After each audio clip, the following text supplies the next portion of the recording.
Welcome to the Land Your Bet Sports Betting Show. It's Friday here, and we have 5 picks on the slate here for you guys for the 10 games that are going on in the NBA. In this video, we are going to be looking at those picks here. Last night, went through 5 of these games that are going to be on the 10-game slate and looked at some projections and some leans on those things. Going to be doing that every time here with you guys, but we have NBA action night before videos, looking at most of the slate, and then the next day coming in hot with the picks that I officially made and the bets that I have for you guys. So quick look at what we have on the slate. Like I said, 10 games, a bunch of teams here on either the front end or the back end of a back-to-back. Indy is going to be playing versus Sac after that game against New York last night, and Memphis is playing Golden State after losing to Cleveland last night.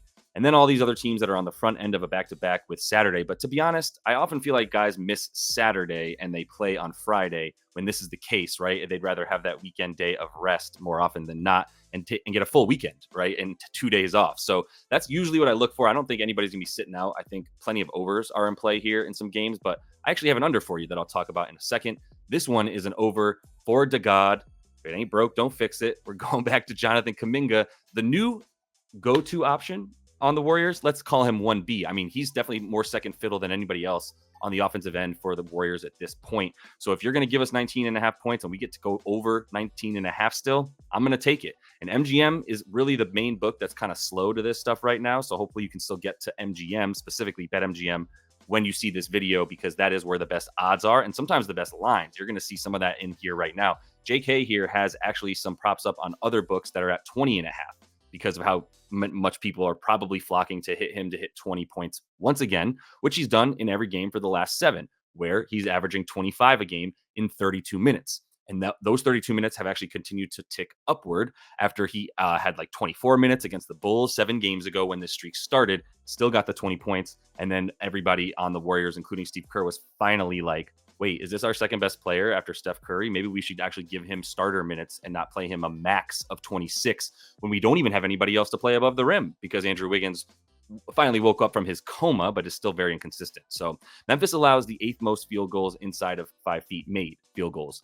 They're actually not even there's a lot of attempted field goals inside of 5 feet for them as well. That's why there's so many of them made down low. And JK is the only guy attacking the rim for this team with any ferocity anyway, and he's doing it the most of anybody in on the team here, with the most shots inside of 5 feet at about 5 per game. Also taking and making a lot of threes, and so I know that that's going to regress at some point.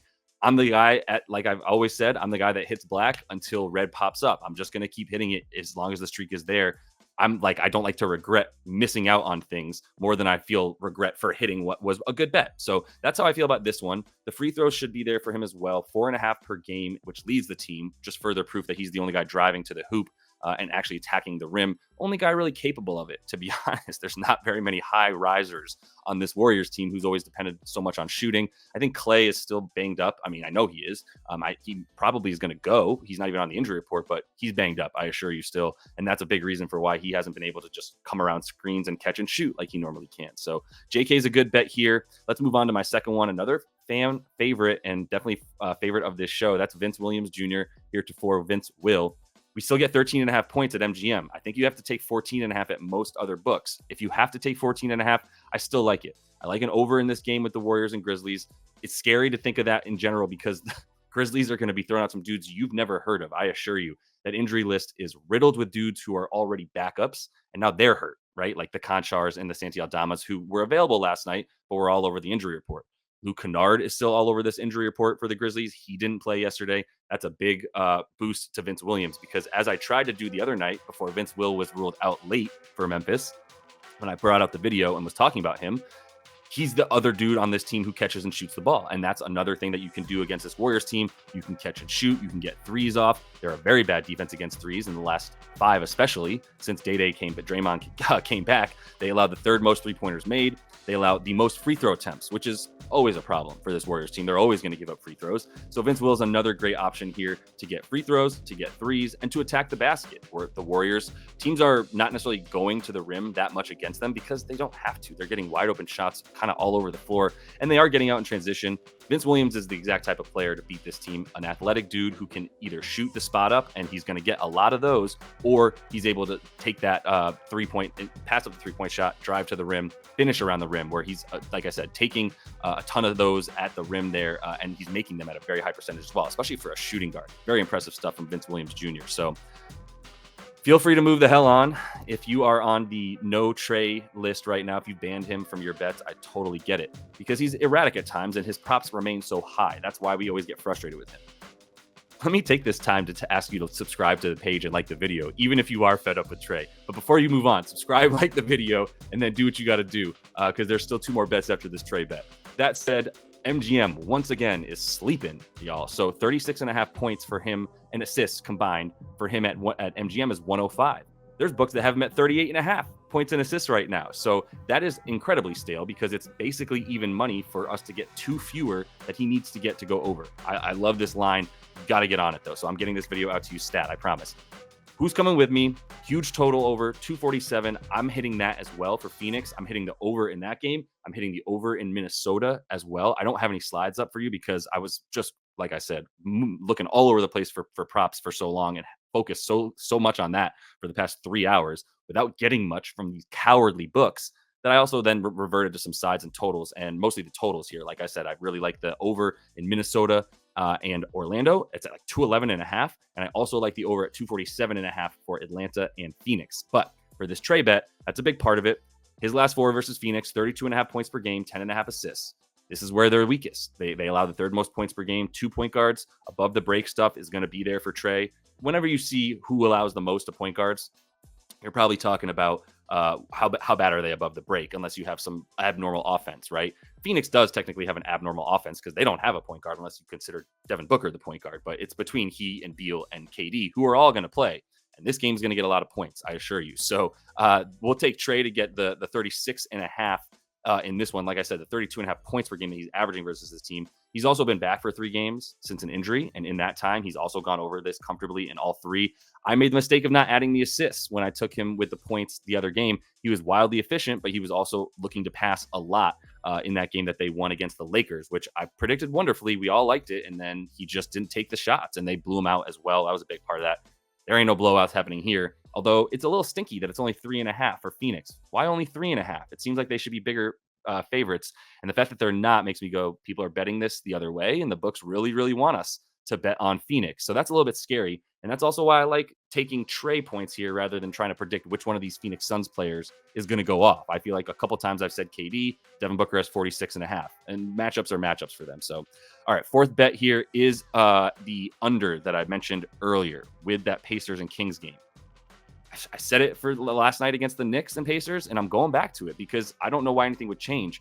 You've got Sack here playing on the road. That means fewer points and slower pace. They score $115 on the road. Let that sink in when you compare it to the 123.5 that they score when they play in Sacramento. Those are stark differences. Talked about it last night in the video when I mentioned that this was one of my good leans was the under for Pacers Kings.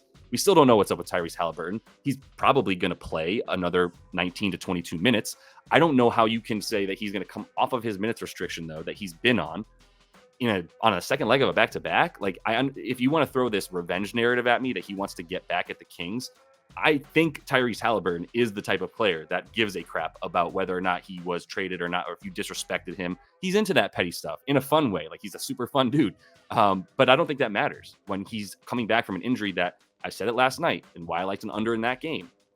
He was coming back from injury and they still wanted to play him because there's a lot of incentive in his contract for him to play 65 games and be eligible to make all-star teams, right? Or I'm sorry, the all NBA teams, as well as maybe win an award like Clutch Player of the Year, etc. So, like I said, I mentioned that last night, and I already hit this one unit at 248.5. This thing would be at 259.5 if everybody was their normal selves. But the pace is down for this team with Pascal because Bruce Brown isn't in. Talked about that as well. And the other thing is De'Aaron Fox looks hurt. He hasn't been driving to the basket. If you look at him, shout out my guy, Jacob Palmer. He did call that out, and I looked at his numbers. He's not driving to the basket. He has fewer drives per game right now over the last 7 or so, where it seems like his hip is still bothering him that he came back from as he's trying to come back early. And I'm not going to get into the injury conversation. Our guys coming back too early because they want to make sure they play enough games to qualify for all NBA teams. Maybe, But the Joel thing was like kind of a freak accident. If you want to talk about Embiid and how his injury was, people are like, yeah, where are you at now? Talking about how he was ducking Jokic. It's like, no, I never thought he was ducking Jokic. But either way, he didn't come back too early. He had a dude land on his leg, man. That's what's going to happen sometimes when you dive for balls. I expect him to come back. But under in that game, contrasted with an over for Pascal. I've been looking at him and at Aaron Nesmith, and I ended up going with Pascal because honestly, because Kareem K talked me off of Nesmith, and his main point is Nesmith is going to continue to. Do you really think he's going to continue to shoot as well as he's shooting? He's at 60% from three over his last 5 games. That's got to come down at some point.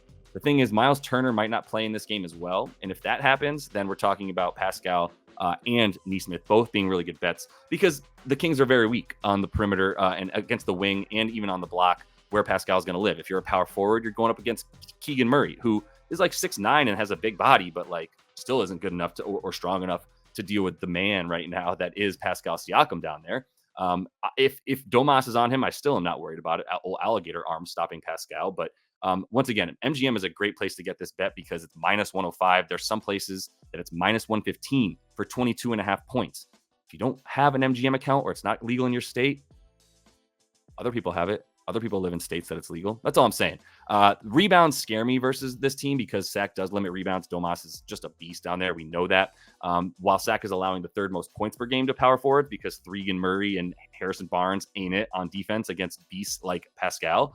They don't allow a lot of rebounds is the main point here. And it's not necessarily because he's getting boxed out by his guy as much as he's, it's not available for Domas, who's boxing everybody out. He's just a monster down there. So he's at 13.5 rebounds is Domas. So I left the rebounds out for Pascal. He scores a bit more without Halliburton.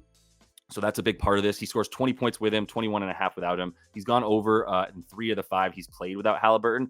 I don't even really care about the first 2 that he didn't go over because in the first 2, 3 of 6, 3 of 6. But I don't really care about that. He didn't go over in the first 2 as he was getting accustomed to this team. Even though he was playing 30 minutes, it was like he doesn't even know where to stand on the floor, to be honest. They've never had a player that plays like he does with their back to the basket a lot. So they're figuring it out, and he's definitely the focal point when Halliburton's off the floor. So the field goal attempts go up slightly. Everything should be there for Pascal. All right, that's all the time I have for you so I can get this thing out to you guys. 5 units to make 4.4 back if we can sweep. We almost swept last night, 4-1.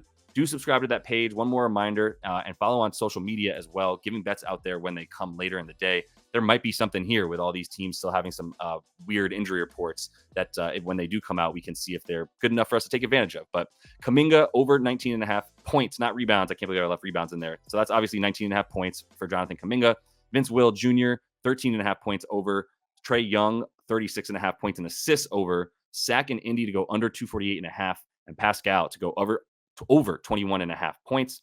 Let's take a quick look at how we did yesterday. Like I said, 4-1. Josh Hart rebounds came through in spades. Aaron Nesmith came through very well for us. I'm not totally off him yet, but I'm not there with it right now. I would consider him at like 12 points if you want to add him to a parlay or something like that, because the minutes are there. The volume is there enough at like 12 shots a game. Like 12 points should be reasonable for him, even if his efficiency dips a little bit. John Collins came through somehow. That one shocked me. Last time I looked at him, he had like 5 boards going into the 4th, and then we came through. So it was a good look. He's still playing that small ball 5 or 4 with Larry Markkinen, and that's what we saw last night.